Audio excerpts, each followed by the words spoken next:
नमस्ते दोस्तों, मैं हूं रोहित और आप देख रहे हैं द रोहित शर्मा शो। और आज के इस एपिसोड में हम बात करने वाले हैं बहुत ही सीरियस इशू पे जो इस टाइम हर जगह चल रहा है। जी हाँ, रेप केसेस के बारे में। पर मेरा एक सवाल है, कब तक हमें ऐसी घटनाएं सुनने को मिलेंगी? क्यों नहीं सरकार इस पर कोई ठोस कदम उठाती है? खैर, वीडियो में आगे बढ़ने से पहले इस छोटे से क्लिप को देखिए। मैंने अपनी बेटी को इस उम्मीद से पढ़ाया कि वो अपने पैरों पर खड़ी होगी, अपनी जिम्मेदारी खुद निभाएगी, पर ऐसा कुछ नहीं हो पाया। ऑफिस से जब तक घर नहीं पहुंचे, डर ही लगा रहता है। हर रोज ये लूट, बलात्कार, किडनैपिंग की खबरें सुनकर सोचने पर मजबूर हो जाते हैं कि कहीं शहर भेजकर कोई गलती तो नहीं की। आखिर कर क्या रही है सरकार? हमारी बेटियों को सुरक्षा न दे पाने वालों जनता माफ नहीं करेगी। ये छोटा सा वीडियो का क्लिप केवल चंद लाइनों की पंक्ति नहीं है, बल्कि हर माँ बाप की चिंता है, उनका दर्द है। कहने को तो 21वीं सदी भारत की सदी होगी, पर उसी 21वीं सदी में भारत की बहनें, बेटियां सुरक्षित नहीं हैं। 14 सितंबर की बात है। हाथरस में 4 लड़के एक लड़की के साथ गैंग रेप करते हैं खेत में, उसका जीभ काट देते हैं, उसकी गला दबाकर मारने की कोशिश करते हैं और वहां से फरार हो जाते हैं। फौरन उसे अलीगढ़ के जैन एमसी हॉस्पिटल में भर्ती कराया जाता है। हालत गंभीर होने के कारण उसे वहां से दिल्ली एम्स में रिफर कर दिया जाता है और 15 दिनों तक अपनी मौत से, अपनी जिंदगी के लिए जंग लड़ने के बाद आज उसका देहांत हो गया। गुस्सा आ रहा होगा आपको, बुरा लग रहा होगा, और अगर अब भी नहीं लग रहा तो उसके बाद जो हुआ और जो हो रहा है उससे आपका दिल पसीज जाएगा। और ये सब हम सब के लिए शर्म की बात है। कहते हैं कि योगी आदित्यनाथ, जो कि उत्तर प्रदेश के मुख्यमंत्री हैं, वो कट्टर हिंदू हैं, योगी हैं, महंत हैं। फिर क्या उन्हें यह भी नहीं पता कि हिंदू धर्म में सूर्यास्त के बाद अंतिम संस्कार नहीं होते? अब प्लीज कुछ लोग ये मत कह दीजिएगा कि ये तो वहां के अधिकारियों ने काम किया है। सबको पता है और हमको भी पता है, आपको भी पता है कि अधिकारी भी वही करते हैं जो उन्हें ऊपर से ऑर्डर्स मिलते हैं। पर आखिर क्या ऐसी मुसीबत आन पड़ी थी कि आधी रात में आपको उस लड़की का अंतिम संस्कार करना पड़ा, उस पर पेट्रोल डालना पड़ा, और वो भी बिना परिवार की मौजूदगी में? आखिर ऐसा क्यों हो रहा था? उसी रात इंडिया टुडे की एक जर्नलिस्ट तनुश्री ने ये सब कुछ अंतिम संस्कार की चीजें अपने कैमरे में रिकॉर्ड कर लिया और सवाल पूछना शुरू कर दिया। तनुश्री ने चलते जीता को रिकॉर्ड किया, उनसे सवाल पूछा और इस चीज को ट्वीट भी किया। सर, मुझको एक बार बस बता तो दीजिए कि बॉडी है कि क्या है? मुझे सर राइट नहीं है बोलने का। मैं थर्ड क्लास का एक पुलिस ऑफिसर हूँ। चल क्या रहा है आपके सामने? थर्ड स्केल का पुलिस ऑफिसर हूँ। मुझे बोलने का अधिकार नहीं हिंदुस्तान में। आप लोग खड़े, किसी को तो पता होगा। मैं कोतवाल हो सकता हूँ पर बोल नहीं सकता हूँ मैं। अच्छा, कोई तो बता दे सर, हमको जरा बता दीजिए। जो बोल सकता है वो बोले। नहीं, कौन, ये क्या चल रहा है, इतना बस बता दीजिए सर। बस इतना सा मुझे बता दीजिए। मैं क्राइम ब्रांच में हूँ। कुछ और चल रहा है। मुझे आई डोंट नो। नहीं, अभी मैं बाहर से हूँ। नहीं, अभी आपने मुझे बोला कि नहीं बॉडी नहीं है। क्या है सर, बॉडी है कि नहीं है? मेरी ड्यूटी यहाँ पर है आप लोगों को इस बताने के लिए कि आप लोग आगे ना बढ़े। बस यहाँ पर आगे नहीं बढ़ रही हूँ, आप मुझे बता दीजिए क्या चल रहा है। आप इस बारे में डीएम साहब से पूछना आई है। डीएम साहब से आपकी बात हुई है? डीएम साहब से बात हुई है आपकी? रेप और मर्डर के बाद भी वहां पे मजाक चल रहा था। एक परिवार को अपनी बेटी के अंतिम संस्कार से दूर रखा गया था। यही नहीं, वहां के अधिकारी उस परिवार को पाठ पढ़ा रहे थे, डरा रहे थे। अपनी विश्वसनीयता खत्म मत करिए। तो मीडिया वाले मैं आपको बता दूं, आज अभी आधे चले गए, कल सुबह तक आधे और निकल जाएंगे, 2-4 बजेंगे कल रात को, और हम ही आपके साथ खड़े हैं। ठीक है? अब आपकी इच्छा, आपको बार बार बयान बदलना नहीं बदलना है। अभी हम भी बदल जाए कि नहीं। हम यहाँ पे बोल रहे हैं कि तुम्हारी लड़की अगर कोरोना से मर जाती तो मुआवजा मिल जाता है। ये सब धमकियाँ मिल रही हैं, पापा को धमकाया जा रहा है। ये बोल रहे हैं कि केस मतलब रफा दफा हो जाएगा, अगर सब केस रफा दफा हो जाएगा। ये सब वीडियो दिखा देंगे। मम्मी को उल्टी सीधी वीडियो बना रखी है। जो उस टाइम में वो हालात ऐसे थे, जो मन में आ रहा वो सब लोग बोले जा रहे। यही सब करके अब ये लोग हमें यहाँ रहने नहीं देंगे। ये डीएम बहुत ज्यादा ही चालबाजी कर रहे हैं। हम लोगों के साथ में इतना प्रेशर डाल रहे हैं जबरदस्ती कि हम लोगों ने तुम्हारे इतने लोग तुम्हारी बात का कोई भरोसा नहीं है, तुम जबरदस्ती बयान बदल रहे हो, तुम पे कौन भरोसा, पापा पे बुलवा रहे बयान बदलने से तुम्हारी कोई वो रहेगी, हम लोग दूसरी जगह चले जाएंगे। और तो और मीडिया चैनल्स को भी वहां जाने से रोका जा रहा था। आखिर क्यों हो रहा था ये सब? इनको तो आप सब जानते ही होंगे। ये है सीमा कुशवाहा, जिन्होंने निर्भया का केस लड़ा था। ये भी हाथरस पहुंचती हैं और पीड़िता के परिवार से मिलने की कोशिश करती हैं, पर क्या हुआ ये आप खुद ही देख लीजिए। तमीज से बात करिए, पढ़ी लिखी कैसे, तमीज से बात करिए, पढ़ी लिखी है, तमीज आप भी मत दिलाइए,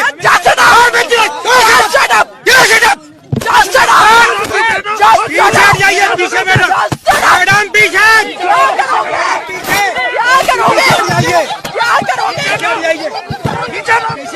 ड्यूटी करना सीखिए, मर्यादा में बात करिए मैडम, मर्यादा में बात करिए, आप भी मर्यादा में बात करिए, मर्यादा में बात करिए, मर्यादा में जबरदस्ती रोक सकते हैं, आपसे ज्यादा हमें भी बोलने आता है, मर्यादा में बात करिए, मर्यादा में बात करिए, सबसे बहुत बड़ी वो है। धीरे धीरे इस चीज ने राजनीतिक रूप ले लिया। अब से 15 दिन पहले कोई भी नेता, कोई भी विधायक, कोई भी सांसद उस परिवार से मिलने नहीं गया था, और अब सबको जाना है, वो भी अकेले नहीं, पूरे कार्यकर्ता को लेकर। विपक्ष के कई नेता जैसे राहुल गांधी, प्रियंका वाड्रा समेत कई ऐसे नेता थे जो हाथरस पहुंचे, पीड़िता के परिवार से मिलने की कोशिश की, पर प्रशासन के द्वारा उन्हें अंदर जाने से रोका गया, उनके साथ धक्का मुक्की भी की। हालांकि अगले दिन राहुल गांधी को और उनकी बहन प्रियंका वाड्रा को उस परिवार से मिलने की इजाजत दे दी गई। सरकार का कहना था कि वहां पे धारा 144 लागू है और हम लॉ और ऑर्डर को खराब नहीं कर सकते हैं। अचानक उस एरिया को कोविड का कंटेनमेंट जोन घोषित कर दिया गया, इसलिए हम भीड़ को परमिशन नहीं देंगे वहां जाने की। तो फिर ये क्यों हो रहा है? जो मुआवजा बनता है मेरे बच्चों को देना और बिना जमानत के मेरे बच्चे बाहर आएंगे, क्या मेरी मांग गलत है? मेरे परिवारों का पैसा नहीं खर्च होगा, बदनामी नहीं होगी, मेरे बच्चे बलात्कारी नहीं है। FSL की रिपोर्ट कह रही है कोई बलात्कार ना हो, लेकिन कहा है कि मीडिया और नेता के बलात्कार। मीडिया की रियलिटी चाहिए, मीडिया की रियलिटी। कोई दबाव नहीं चलेगा जब तक आप साथ हो, कोई दबाव नहीं चलेगा। उन्होंने अपनी ताकत दिखाई, हम तो केवल यूं ताकत दिखाते हैं। वो स्मृति ईरानी आज कहाँ है, जो यूपीए गवर्नमेंट के टाइम पर खुलकर प्रोटेस्ट करती थी और विरोध करती थी? वो अब चुप क्यों हैं? क्यों नहीं इस पर कुछ बोलती हैं? और वो कुछ विपक्ष के नेता राजस्थान में हो रहे रेप्स पर चुप क्यों हैं? क्यों वो केवल यूपी में ही प्रोटेस्ट कर रहे हैं और परिवार से मिलने जा रहे हैं? क्योंकि राजस्थान में उनकी खुद की सरकार है, इसलिए। आप कंगना रनौत जैसी बड़ी सेलिब्रिटी को Y+ सिक्योरिटी दे सकते हो बस इसलिए क्योंकि उन्हें लगता है कि उनकी जान को खतरा है। और बाकी की करोड़ों बेटियों का क्या उनसे आपका कोई मतलब नहीं? उनकी सुरक्षा के बारे में कौन सोचेगा? पिछले कुछ दिनों में न केवल उत्तर प्रदेश में बल्कि देश के कई राज्यों में ऐसी घटनाएं सुनने को मिली। और NCRB की डेटा के अनुसार देश में लगभग 7% का इजाफा हुआ है क्राइम्स में लड़कियों के अगेंस्ट। GDP में 5% का भी ग्रोथ नहीं हो रहा है और क्राइम में 7% का। और NCRB की डेटा के ही अनुसार लगभग हर दिन 87 रेप केसेस पाए जाते हैं इंडिया में। अब ये उत्तर प्रदेश में हो, राजस्थान में हो, वेस्ट बंगाल में हो या फिर कहीं हो, क्या फर्क पड़ता है? हो तो रहा है भारत में ही ना। और कुछ लोग इसमें भी हिंदू, मुस्लिम और अपर कास्ट और लोअर कास्ट को घुसेड़ देते हैं। यार, बॉर्डर पर खड़ा वो जवान और खेत में काम कर रहा वो किसान ये सोचकर हमारी सुरक्षा नहीं करते और हमारे लिए अनाज नहीं उगाते कि हम केवल हिंदू के लिए अनाज उगाएंगे, मुस्लिम के लिए नहीं, हम केवल अपर कास्ट की सुरक्षा करेंगे, लोअर कास्ट की नहीं। तो जब वो नहीं करते तो हम क्यों करते हैं? कहने को तो हम वुमेन एम्पावरमेंट की बात करते हैं, पर क्या ऐसे होंगी हमारी बहन बेटियां सशक्त? और अगर वाकई में महिलाओं को सशक्त करना है, वुमेन को एम्पावर करना है, तो फिर ऐसी चीजों पर सरकार से सवाल पूछिए, उनका विरोध कीजिए, बजाय इसके कि आप उनका समर्थन करें और सरकार का ही पक्ष लें। अब इनको देखिए, ये हैं सुरेंद्र सिंह, बलिया के बैरिया से बीजेपी के विधायक। इनका कहना है कि ऐसी घटनाओं को रोकने के लिए हमें बेटियों को संस्कार देना पड़ेगा। मतलब बेटों का इससे कोई लेना देना नहीं है, लड़कों का इससे कोई लेना देना नहीं है, हमें बेटियों को संस्कार देना पड़ेगा। अब सरकार का तो ये भी कहना है कि रेप हुआ ही नहीं है। अब क्या हुआ है क्या नहीं ये तो जांच के बाद ही पता चलेगा। हालांकि सरकार ने सीबीआई जांच की मंजूरी दे दी है और आशा करते हैं कि जांच का रिजल्ट जल्द सामने होगा और दोषियों को सख्त से सख्त सजा मिलेगी। जनता ने आपको चुना किस लिए और आप कर क्या रहे हो? मीडिया को आप एंट्री नहीं दे रहे, लाश को आप आधी रात में जला देते हो, परिवार वालों को उनकी बेटी से मिलने नहीं देते, उनके अंतिम संस्कार पे नहीं जाने देते, जर्नलिस्ट के फोन टैप कर रहे हो, ओपोजिशन को आप अंदर नहीं आने दे रहे हो। यार डेमोक्रेसी की तो ऐसी तैसी करके रख दी आप लोगों ने। अब प्लीज कुछ लोग ये मत बोल दीजिएगा ना कि ये तो कांग्रेस के टाइम पे भी होता था। अरे कांग्रेस के टाइम पे होता था इसलिए तो जनता ने आपको चुना, आपकी सरकार को चुना कि आप कुछ बेहतर करोगे। पर यह बात आप भी समझ लीजिए कि चुनाव के टाइम पे सब याद रखा जाएगा। दोस्तों 2020 में भी अगर ऐसी घटनाएं सुनने को मिल रही हैं तो ये हमारे लिए शर्म की बात है।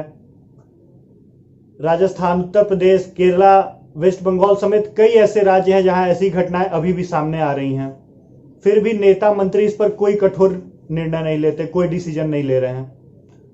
और अगर पुलिस ऐसे रेपिस्ट को गोली मार दे तो मानव अधिकार वाले पीछे पड़ जाते हैं, मुंह उठाकर चले आते हैं। खैर कैसा लगा ये वीडियो प्लीज कमेंट सेक्शन में बताइएगा। लाइक और प्लीज ज्यादा से ज्यादा इस वीडियो को शेयर कीजिएगा आप लोग, ताकि कुछ लोगों को समझ में आ सके कि क्या हो रहा है। अगर वीडियो पसंद आते हैं तो प्लीज चैनल को सब्सक्राइब भी कर दीजिए। और जाते जाते अंत में पुष्यमित्र उपाध्याय जी की एक कविता आपको सुनाना चाहता हूं। छोड़ो मेहंदी खड़क संभालो, छोड़ो मेहंदी खड़क संभालो, खुद ही अपना चीर बचा लो। दूत बिछाए बैठे शकुनी, मस्तक सब बिक जाएंगे। सुनो द्रौपदी शस्त्र उठा लो, अब गोविंद ना आएंगे। कब तक आस लगाओगी तुम, कब तक आस लगाओगी तुम, बिके हुए अखबारों से। कैसी रक्षा मांग रही हो दुशासन दरबारों से। स्वयं जो लज्जाहीन पड़े हैं, स्वयं जो लज्जाहीन पड़े हैं, वे क्या लाज बचाएंगे। सुनो द्रौपदी शस्त्र उठा लो, अब गोविंद ना आएंगे। कल तक केवल अंधा राजा, कल तक केवल अंधा राजा, अब गूंगा बहरा भी है। होठ सीधिए हैं जनता के, कानों पर पहरा भी है। तुम ही कहो ये अश्रु तुम्हारे, तुम ही कहो ये अश्रु तुम्हारे, किसको क्या समझाएंगे। सुनो द्रौपदी शस्त्र उठा लो, अब गोविंद ना आएंगे।